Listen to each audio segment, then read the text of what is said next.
So good morning भाई सभी को। आज तारीख है 13 मई और टाइम हो रहा है फिलहाल 8:58 और बाहर का मौसम बहुत ख़राब हो रहा है भाई। आज बारिश हो रही है आज सुबह से ही एंड टेम्परेचर भी ड्रॉप हो गया 7 डिग्री। सो या not a good day but या स्टिल अ डे।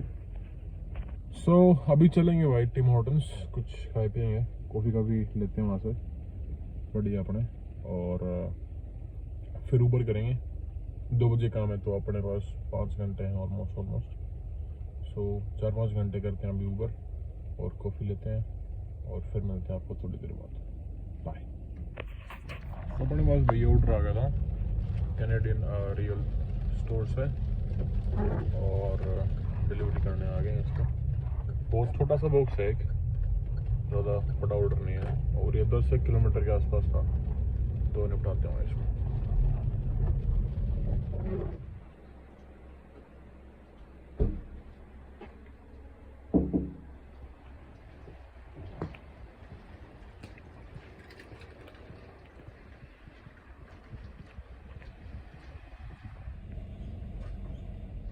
सभी भाई एक और ऑर्डर आ गया है।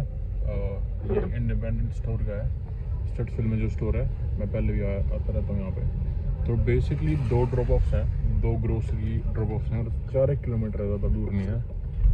तो या let's go and pick up the orders. तो ये है भाई यहाँ के फायर ट्रक्स, कुछ ऐसे दिखते हैं।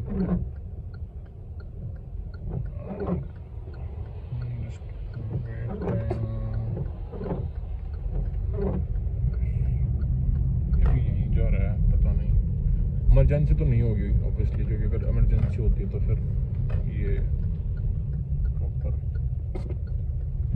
अपने इमरजेंसी लाइट्स और सायरन्स के साथ चल रहा होता। और ये देखो भाई, सारा इन्होंने यहाँ पे गार्डन एरिया सेटअप कर लिया बेसिकली।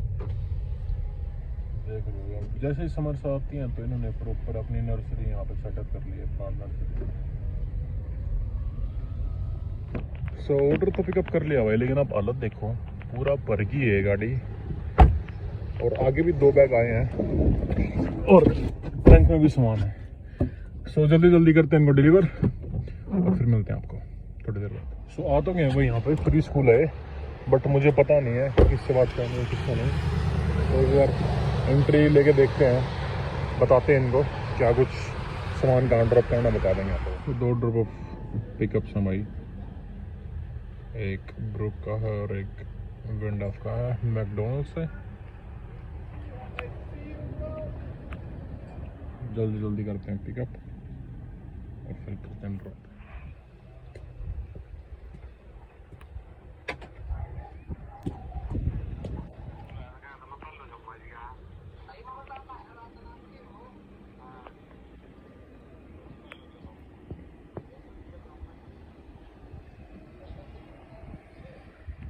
मौसम फिलहाल भी ख़राब भाई, बट अराउंड 1:30 हो रहा टाइम। घर पे आ गया था मैं खाना पीना कुछ करने और आप चलते हैं सीधा काम पे। काम पे जस्ट अभी पहुँचे हैं भाई, 1:56 हो रहे हैं तो जल्दी से करते हैं क्लॉक इन और आपको मिलते हैं भाई सीधा ब्रेक में। सो अभी शुरू हो गई अपनी ब्रेक, एग्जैक्टली टाइम बता देता हूँ आपको 5:15, तो 5:45 तक ब्रेक है।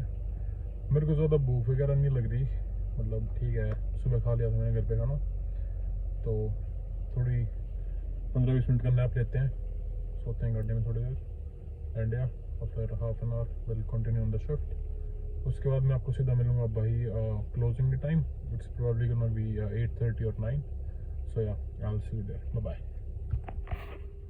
सो इस 8:56 हो गए एग्जैक्टली और क्लोजिंग कर दिया है, काम से हो गए फ्री। अभी चलेंगे घर पे, थोड़े थक रहे हैं, बारिश अभी भी आ रही है अनफॉर्चुनेटली और टेम्परेचर भी 8 डिग्री हो रहा है फिलहाल। सो या बट या घर चलते हैं, नहाते हैं, खाते पीते हैं कुछ और अपने जल्दी सोएंगे आज, क्योंकि कल सुबह जल्दी ऊबर करने का प्लान है, क्योंकि कल है थर्सडे। सो होपफुली अच्छी चलेगी और मौसम भी ख़राब चल रहा है तो ये भी एक फैक्टर होता है ऊबर अच्छी चलने का। सो चलते हैं भाई। सो गाइस फिलहाल टाइम हो रहा है 10:30 के आसपास और घर पे आ गए थे और खाना वगैरह बना रहे हैं। अभी खाना वगैरह बना के अपने जल्दी खाते हैं और सोते हैं, सोने का प्लान है। आज की शिफ्ट सही थी भाई, बढ़िया थी, दिन भी ठीक गया। आज सुबह मैंने थोड़ी ऊबर करी और फिर शिफ्ट पे था, क्लोजिंग थी आज भी सेम, वही 9 के आसपास फ्री हुआ। जब मैंने शिफ्ट स्टार्ट करी थी तो मतलब बहुत ही ज़्यादा कम बिजी था, मतलब एक ही बे में थी कार, बाकी के 3 बेज खाली पड़े थे। तो मुझे लगा कि यार आज का सारा दिन बोर ना हो जाऊँ मैं, क्योंकि मेरा सिस्टम क्या है ना, जब काम पे गाड़ियाँ ज़्यादा आती रहती हैं तो बिजी रहते हैं ना सारे, तो सही मन लगता है, फिर टाइम का पता नहीं चलता। आप कहीं हेल्प करा रहे हो, आपकी कोई बेस संभाल रहे हो, आप रिकमेंडेशंस कर रहे हो, आप कर्टिसीज कर रहे हो, वो सारी चीज़ें कर रहे हो, तो टाइम सही हो जाता है पास। जब कुछ करने के लिए नहीं होता ना, फिर टाइम बहुत दिक्कत में हो देता है, मतलब पास करते करते फिर ऐसा लगता है 5 मिनट कब होंगे, 10 मिनट कब होंगी। और आज जैसे गाड़ियाँ कम थी तो हमारे सुपरवाइजर बोल रहे थे कि आज शायद वापस भी जल्दी भेज दें घर पे, क्योंकि सेंस नहीं बनती यार, अगर मान लो गाड़ी एक ये बे में गाड़ी है नहीं तो वहाँ क्या ही करेंगे, कितनी क्लीनिंग कर लेंगे, कितनी रीस्टॉकिंग कर लेंगे, और कितनी हम एडजस्ट कर लेंगे शॉप का थोड़ा बहुत जो सामान इधर इधर वगैरह, जो टूल्स वगैरह हम यूज़ करते हैं, तो वो कितना हम अरेंज कर देंगे बार बार। So that was big deal. थोड़ा 1-1.5 घंटा रहा ऐसा, बट लकीली उसके बाद गाड़ियाँ आ गई थी, और मैं आज एक बे ऑपरेट भी कर रहा था खुद। अनफॉर्चुनेटली उस पर ज़्यादा कुछ हुआ नहीं, बट हाँ जो मेरे पास जो पहली गाड़ी आई थी वो गाड़ी बढ़िया गई, कस्टमर बढ़िया थी, तो we sold lot of things to her, and जो जेन्युइन चीज़ें थी वही सेल होती हैं भाई। लाइक हम बेसिकली मेक श्योर करते हैं कि गाड़ी किसी वजह से जब रोड पे चल रही हो तो कुछ ज़्यादा दिक्कत ना आए, ट्रांसमिशन की, इंजन की, और इन सब चीज़ों की। तो या और ट्रांसमिशन चेंज जब हम करते हैं, ट्रांसमिशन ऑयल चेंज या फिर ट्रांसमिशन फ्लश और फिर दोबारा रिफिल ट्रांसमिशन फ्लूइड करना, तो मैं सोचता था कि बहुत महंगा है, it means lube it's around 300 something, and I was like यार it's quite expensive no, but the catch is you don't have to do transmission fluid like every 10,000 or 20,000. Once you do it, you are good for like 96 to almost 100,000 kilometres. फिर आपको वो कराने की ज़रूरत नहीं है बार बार। तो मान लो अगर आप गाड़ी ले रहे हो एक खुद अपनी, तो आपको पूरी लाइफ टाइम जब तक गाड़ी रहेगी, आई थिंक 2 या 3 बार ही कराना है, and it's worth every penny.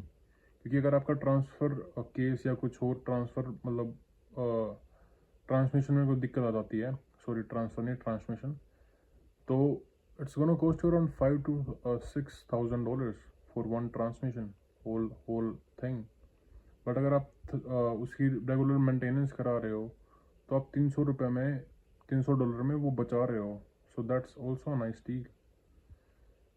So yeah and yeah that's it for the day guys. अभी करते हैं बंद व्लॉगिंग को, और आपको मिलते हैं कल सुबह। अभी बस खाना खा के जल्दी सोते हैं। गुड नाइट, और होप करता हूँ आपको व्लॉग अच्छा लगा हो भाई। कमेंट सेक्शन ओपन है, प्लीज़ डू कमेंट्स, एंड मिलते हैं आपसे कल सुबह।